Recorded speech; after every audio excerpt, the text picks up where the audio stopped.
in this case focusing on one year in particular in which the so-called final solution took shape. Of course, we're accustomed to looking at the Holocaust through the eyes of the victims, millions of them. But we can't really understand the terrible events that took place without considering the motives of the perpetrators. When did the final solution actually arise in the minds of the murderous Nazis? Can we pinpoint the exact moment in which Hitler's madness was transformed from wild rhetorical flourishes to serious design? One thing is clear: nothing was set in stone, even well into the Nazi reign of terror. Things could have taken a very different course had it not been for decisions taken in 1 year in particular.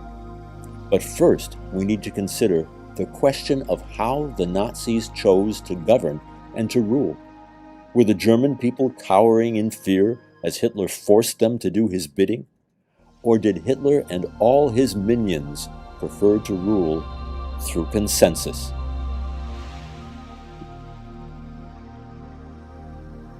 My name is Samuel Spielman. I'm a Polish Jew.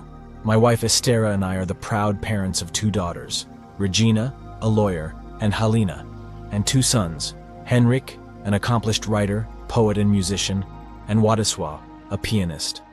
I was sent here to this camp, this death camp, called Treblinka in Nazi-occupied Poland. Somehow we are still alive in this camp of death. Władysław is missing. He was miraculously pulled from the line as we were being loaded on a transport in the Warsaw Ghetto that brought the rest of us to this murder factory. We can only hope that he's still alive, somewhere in Warsaw. If we somehow survive, our only goal will be to help people understand how this murder, this genocide, could have been unleashed on my people, the Jewish people. First of all, we have to get into the heads of the Nazis. Truth be told, the Nazis well understood that you don't rule with terror. You have to have your own people squarely behind you.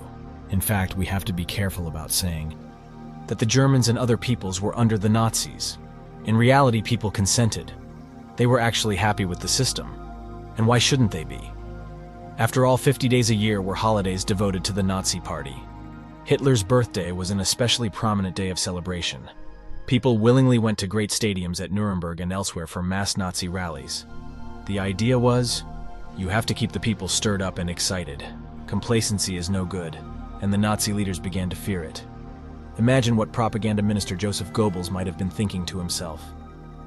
Uns Nazis kam ein faschistischer Staat wie Italien unter Franco einer Stagnation gleich. Es muss eine anhaltende Kulturrevolution geben. Und jeder, der die Fortsetzung dieser Revolution verhindern könnte, musste entfernt werden. By 1937, the tension between competing factions in the Nazi Party had come to a head.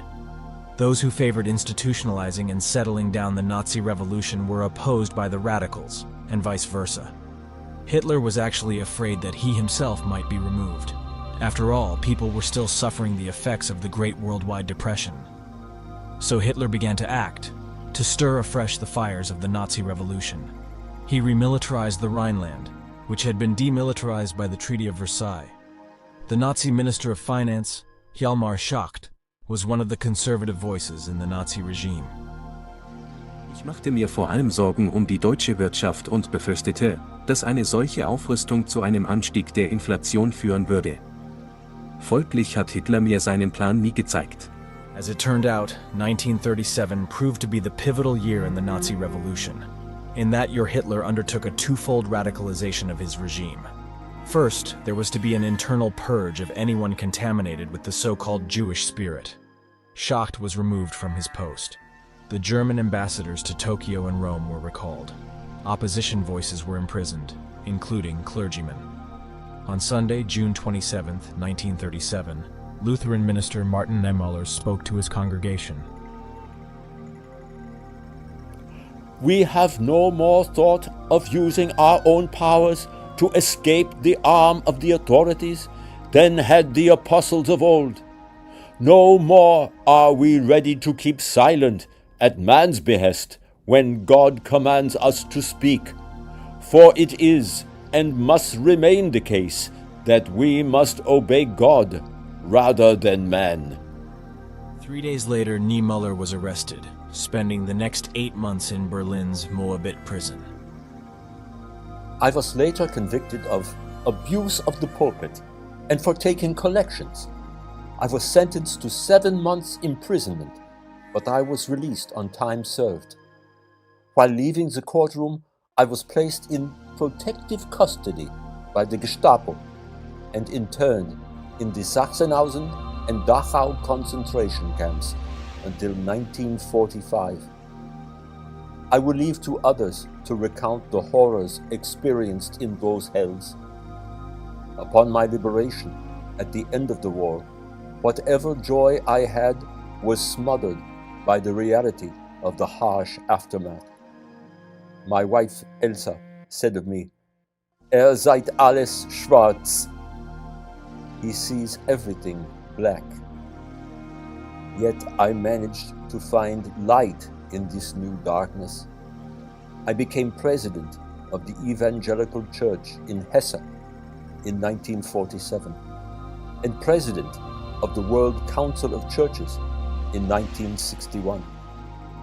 My legacy, however, is overshadowed by a warning about the consequences of not opposing tyranny at the first instance of its rising. I am mostly remembered for the little poem I wrote. First, they came for the socialists, and I did not speak out because I was not a socialist.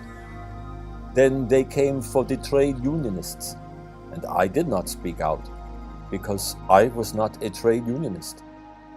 Then they came for the Jews, and I did not speak out because I was not a Jew.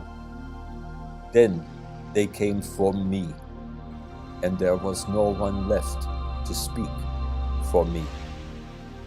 As Hitler continued his turn toward radicalism in 1937, he himself became Chief of Staff and Minister of War.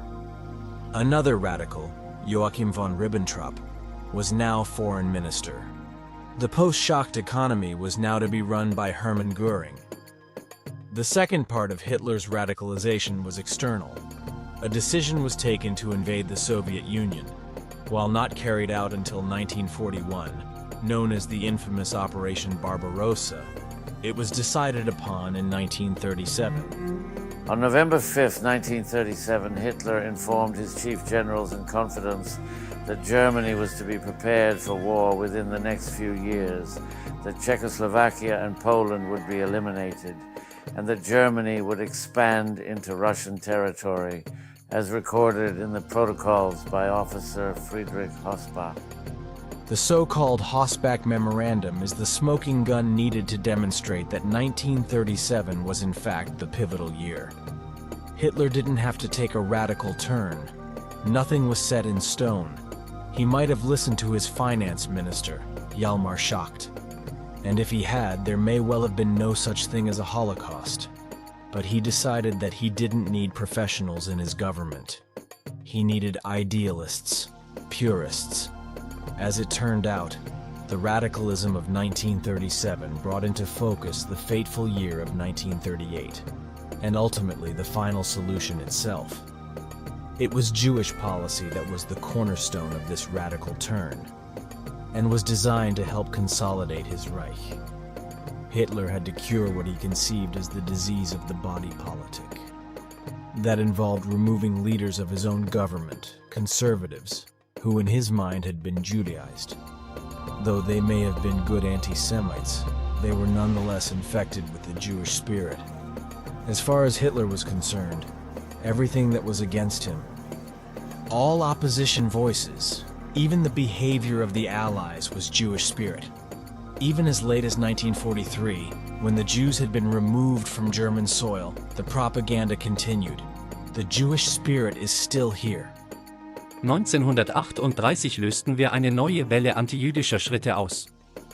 Es ging darum, zu den Ursprüngen der nationalsozialistischen Partei zurückzukehren, zu den Grundlagen. Nach nationalsozialistischer Rassenideologie konfiszieren wir Deutschen kein Eigentum. Wir arisieren jüdisches Eigentum. Kommunisten beschlagnahmen, wir arisieren. Bei der Beschlagnahmung geht das Eigentum an die Elite. Bei der Arisierung wird es an alle verteilt. Wir haben dieses Verfahren nicht nur in Deutschland übernommen, sondern in jedem Land, das wir erobert haben. A public auction would be held, in which Jews were forced to sell their property for a small percentage of its value. The idea was to let the people enjoy a criminal system, so when harsher steps were taken, no one would protest. By now, the Nazis were well prepared to burn their bridges with the civilized world. But everything had to proceed according to good German order. The auctions were carefully organized, starting and ending at specified hours. And the bulk of the populace who profited from it all were more than happy to turn a blind eye. They didn't want to know what was happening to us Jews. It's not surprising that even at the Nuremberg war crimes trials, it was easy for the defendants to say, "I didn't know about it." In a sense, the Nazi methodology was able to psychologically entrap entire populations. Even the churches, with the exception of Martin Niemöller, Dietrich Bonhoeffer, and other brave opponents of the Nazis, decided that the Jewish question was none of their business. There were even those who served as nurses in Hitler's notorious euthanasia hospitals. No one was forced. The Gestapo wasn't like Stalin or Big Brother. The Nazis ruled through consensus. In early 1939, at the 6th anniversary of Hitler's rise to power, his radical turn was strongly in evidence as he delivered his infamous prophecy speech. Die Völker werden in kurzer Zeit erkennen, dass das nationalsozialistische Deutschland keine Feindschaft mit anderen Völkern will. Ich will heute wieder ein Prophet sein. Wenn es dem internationalen Finanzjudentum in und außerhalb Europas gelingen sollte, die Völker noch einmal in einen Weltkrieg zu stürzen, dann wird das Ergebnis nicht die Bolschewisierung der Erde und damit der Sieg des Judentums sein, sondern die Vernichtung der jüdischen Rasse in Europa.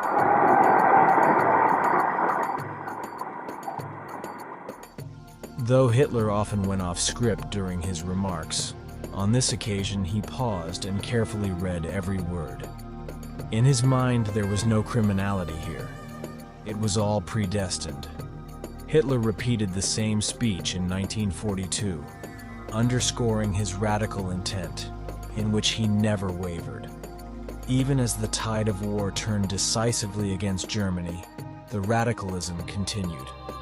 In February 1943, propaganda minister Joseph Goebbels delivered his total war speech.